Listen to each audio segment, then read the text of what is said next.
নির্বাচন সংস্কার দীর্ঘদিন ধরেই বাংলাদেশের রাজনীতিতে প্রধান আলোচ্য বিষয়, কিন্তু সাম্প্রতিক সময় আমরা যেমনটি দেখছি যে আন্তর্জাতিক নানা ইস্যু কিন্তু আলোচনার কেন্দ্রবিন্দুতে চলে এসেছে। যদি আমি একটি বিষয় আপনার সামনে তুলে ধরি, যুক্তরাষ্ট্রের প্রেসিডেন্ট ডোনাল্ড ট্রাম্প বিভিন্ন দেশের পণ্যের উপর নতুন করে শুল্ক আরোপ করেছেন, যাকে বাণিজ্য যুদ্ধ হিসেবে বিবেচনা করছে অনেক দেশ।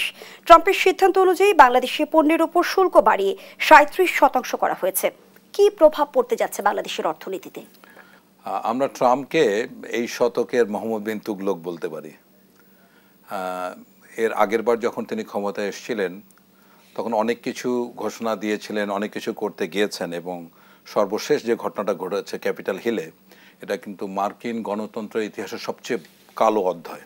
দীর্ঘদিন ধরে বাণিজ্য ঘাটতি এবং শিল্প সুরক্ষার নামে ট্রাম্প বলে আসছিলেন যে ট্যারিফ যেটা এটা বাড়াবেন।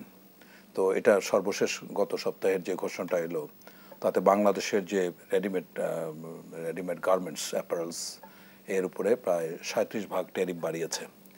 কিন্তু এখানে সবচেয়ে বেশি ট্যারিফ বাড়িয়েছে কিন্তু আপনার ভিয়েতনামের উপরে। ভিয়েতনামের হচ্ছে 49%, আর এরপর হচ্ছে কম্বোডিয়া হলো 46%, বাংলাদেশ হচ্ছে তৃতীয়। আমাদের পরে আছে ইন্দোনেশিয়া 32%, এবং সবচেয়ে কম হচ্ছে ভারতের 26%। এই যে ট্যারিফটা বাড়ালো, এতে কিন্তু দুইটা দেশ ক্ষতিগ্রস্ত হবে বেশি করে। একটা হচ্ছে গিয়া শ্রীলঙ্কা, আর একটা হচ্ছে বাংলাদেশ। কারণ এই দুইটা দেশে কিছুদিন আগে যে রাজনৈতিক পট পরিবর্তন হলো, যে বিক্ষোভ আন্দোলন, তাতে কিন্তু অনেক ক্ষতি হয়েছে উভয় দেশে একদম গ্র্যান্ড জিরোতে চলে আসছিল এটার মানে সব কিছু। তো সেখান থেকে এই দুইটা দেশ বড় ধরনের ধাক্কার মুখোমুখি হবে। কিন্তু আমি একটা জায়গায় আশান্বিত, সেটা হচ্ছে যে বাংলাদেশের অ্যাপারেলসের বা ফ্যাশন ওয়্যারের যে ডিমান্ডটা ইউএসএতে আছে, এটা কিন্তু কোনো দেশের নাই।